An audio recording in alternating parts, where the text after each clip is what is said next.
Good morning, students. Today class we are going to study about the C4 cycle. The C4 cycle was discovered by two scientists, Hatch and Slack. As the C4 cycle was discovered by the two scientists, one is Hatch and another one Slack, the C4 cycle is called Hatch-Slack pathway. The C4 cycle is called Hatch-Slack pathway to honor them. Now, this C4 cycle is seen in the plants like zeolites and sorghum. The plants like zeolites and sorghum. The plants that show C4 cycle are called as C4 plants. The plants that show C4 cycle are called C4 plants. Example for the C4 plants are zeolites and sorghum. Sorghum is sugarcane. Sugarcane is called sorghum.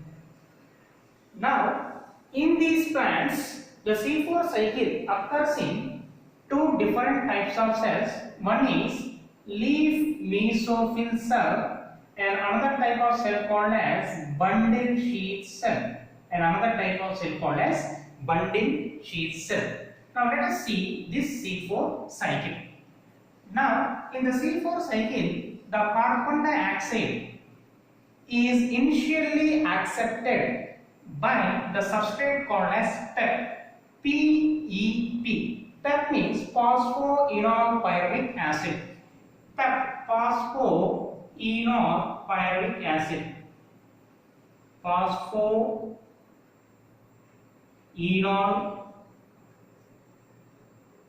pyruvic acid. The carbon dioxide is initially accepted by PEP, phosphoenol pyruvic acid. Now the carbon dioxide is accepted in the form of bicarbonate ion. The carbon dioxide is accepted in the form of bicarbonate ion HCO3 minus. The carbon dioxide is accepted in the form of HCO3 minus. Now PEP condenses with HCO3 minus to form oxaloacetic acid OAA. Oxaloacetic acid OAA. Oxaloacetic acid OAA. Oxaloacetic acid. Now this is the first step of C4 cycle. The carbon dioxide in the form of bicarbonate HCO3 is accepted by PEP, phosphoenol pyruvate or phosphoenol pyruvic acid to form OAA. OAA means oxaloacetic acid. Now, this is the first step of C4 cycle. This first step of C4 cycle is catalyzed by the enzyme PEP carboxylase. PEP, phosphoenol pyruvic acid carboxylase. This first step of C4 cycle is catalyzed by the enzyme PEP carboxylase, phosphoenol pyruvic acid carboxylase. Now, why the cycle is called as C4 means, if you see the oxaloacetic acid OAA, the oxaloacetic acid consisting of 4 carbons. As the oxaloacetic acid consisting of 4 carbons, it is the C4 compound. Now, this is the first step of C4 cycle where oxaloacetic acid is the first stable product. Oxaloacetic acid is the first stable product. As the first stable product oxaloacetic acid consisting of 4 carbons, the cycle is called as C4 cycle. The cycle is called C4 cycle because the first stable product oxaloacetic acid consisting of 4 carbons. As the first stable product consisting of 4 carbons, the cycle is called as C4 cycle. Now, the oxaloacetic acid is formed in the mesophyll cell. Now, this oxaloacetic acid undergoes Reduction. What is meant by reduction? Reduction means the gain of protons, gain of electrons.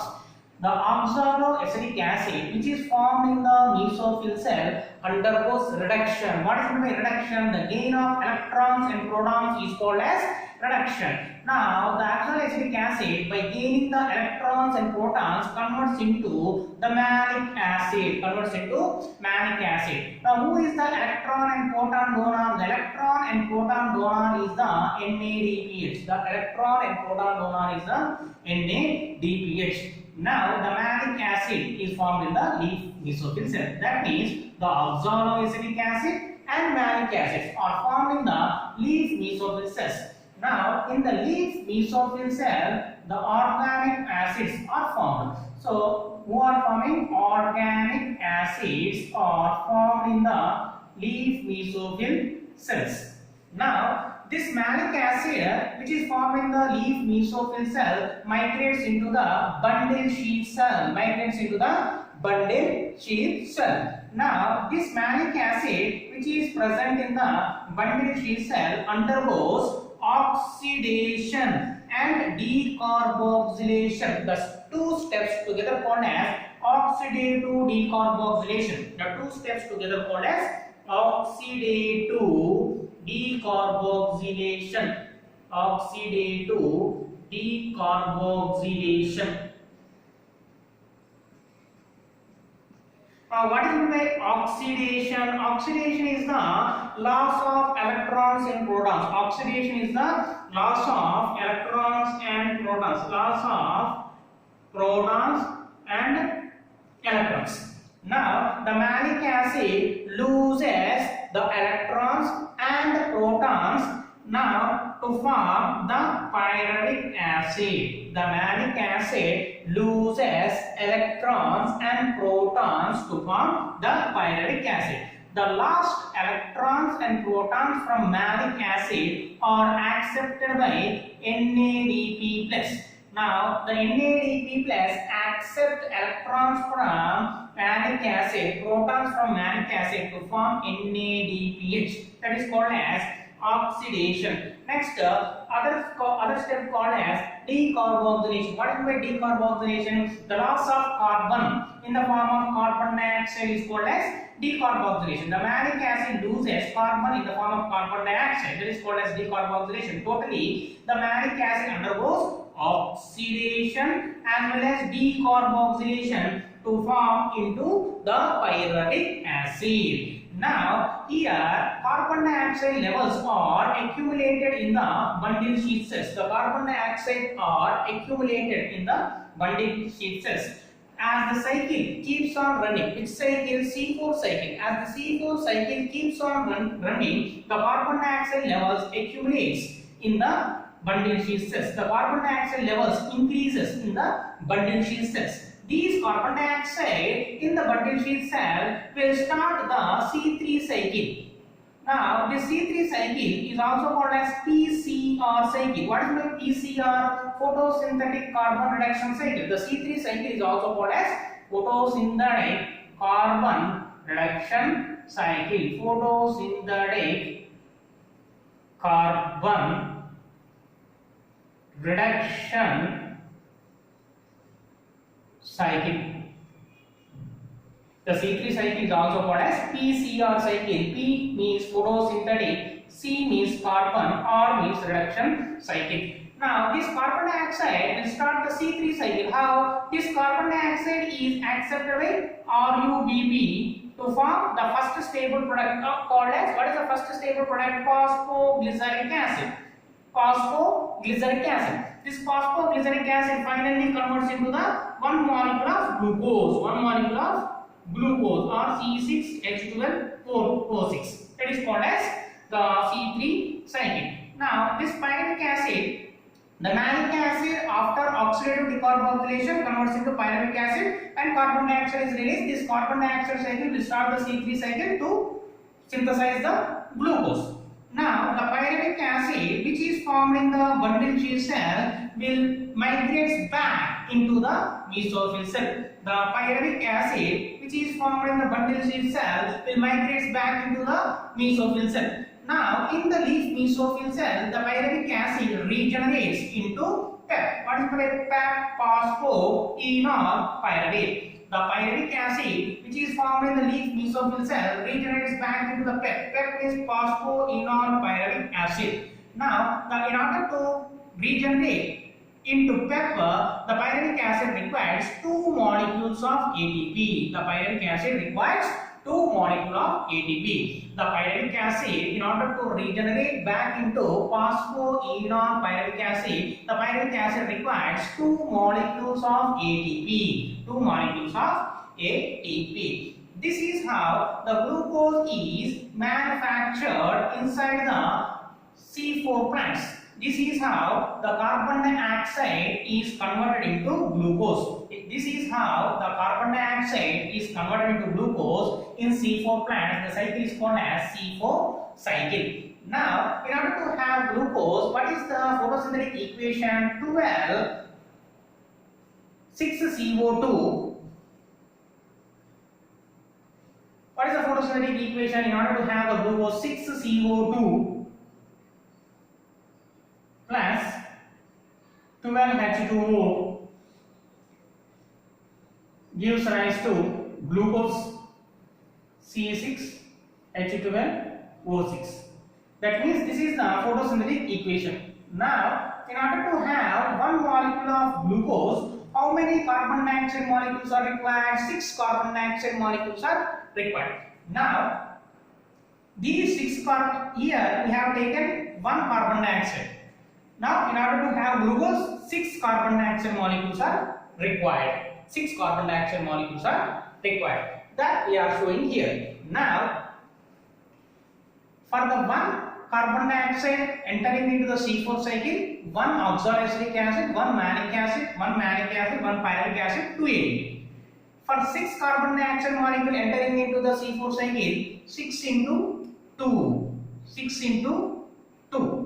ATPs are required. So totally how many ATPs? 12 ATPs are required.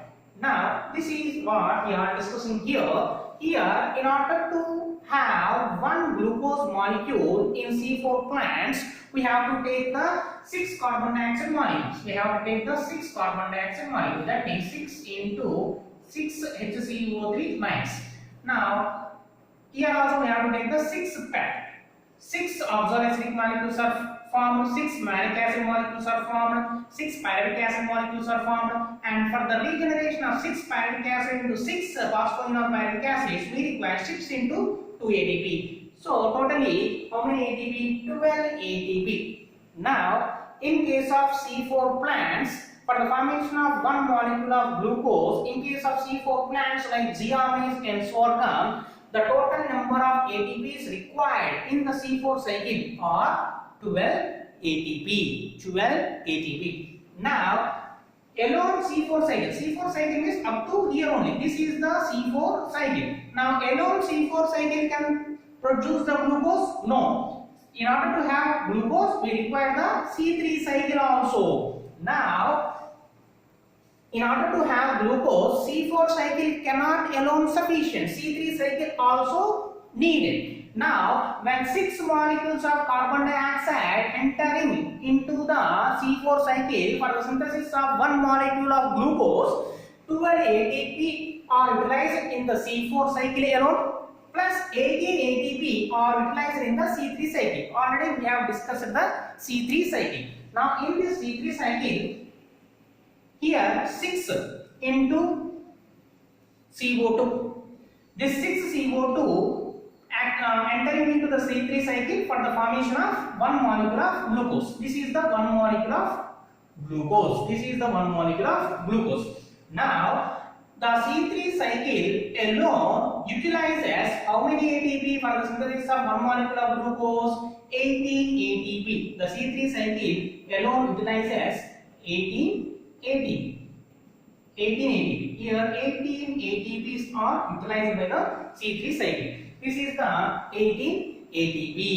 Now totally for the formation of 1 glucose in C4 plants, what is the total number of ATPs required? 12 ATPs are required in the C4 cycle alone and 18 ATPs are required in the C3 cycle alone. So totally 12 plus 18 is equal to 30 ATP. Totally 30 ATPs are required for synthesis of 1 glucose. I repeat, in case of C4 plants, for the synthesis of 1 glucose, the total number of ATPs required by the C4 plants are 30 ATP, 30 ATP. Now, for synthesis of glucose, the C3 plants alone require 18 ATP. I repeat, the C3 plants for synthesis of 1 glucose requires 18 ATP. Next, for synthesis of 1 glucose by the C4 plants, the total number of NADPH required. Now, here, how many molecules of NADPH are utilizing by the C4 cycle? Here,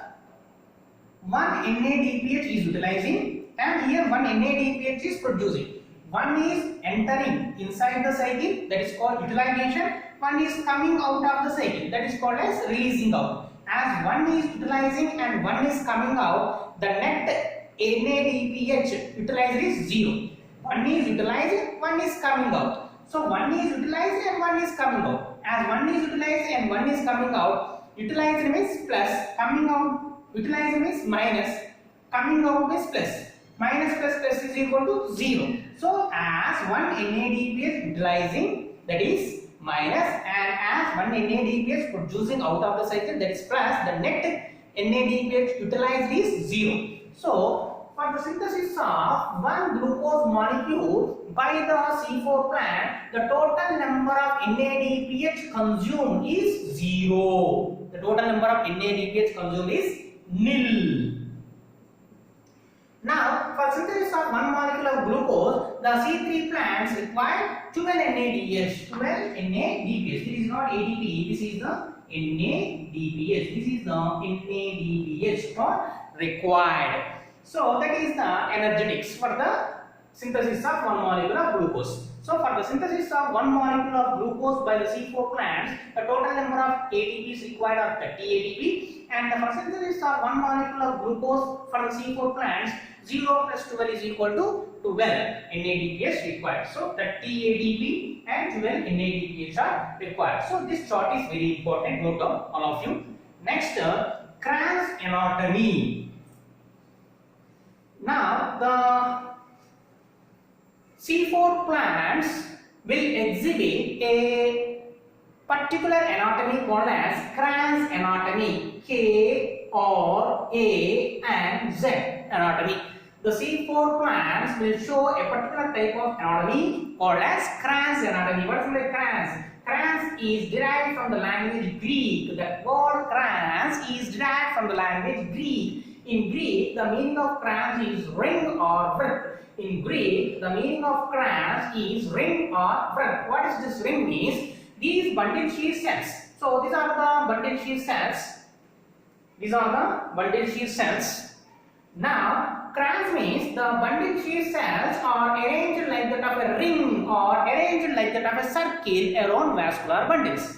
The Kranz means the bundle sheath cells are arranged like that of a ring or circle around the vascular bundles. That is called as Kranz anatomy. Now, these bundle sheath cells, you see the bundle sheath cells is having thick cell wall. This is the thick cell wall of bundle sheath cells.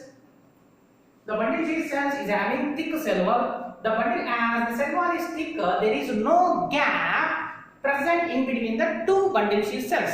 The gap that is present in between the two bundle sheath cells is called as intercellular space. That intercellular space is absent. That is called as no intercellular space. And many number of chloroplasts are present in the bundle sheath cells. Many number of chloroplasts are present in the bundle sheath cells. Why the many number of chloroplasts are present in the bundle sheath cells? In order to have the light reaction. Why light reaction is required? Because in order to have glucose, here in the bundle sheath cell, C3 cycle is occurring. In order to have the C3 cycle requires 18 ATP and 12 NADPH. So in order to have the glucose, the C3 cycle requires 18 ATP and 12 NADPH. This 18 ATP and 12 NADPH are produced because of the light reaction. In order to have the light reaction, we require the many number of chloroplasts. That's why the bundle sheath cells are rich in many number of chloroplasts. That is the Kranz anatomy. Now, the C4 plants will show the trans anatomy. The example for the C4 plants are zeamys and sorghum. Sorghum means sugarcane. The word trans is derived from the Greek word ring or width. What is this ring or width? The bundle sheath cells are arranged like that of ring or circle around the vascular bundles. Now, the bundle sheath cells is having thick cell wall, intercellular spaces are absent, and many number of chloroplasts are present in the bundle sheath cells. So, in the next class, we will study about the photorespiration and CAM pathway. Thank you, everybody.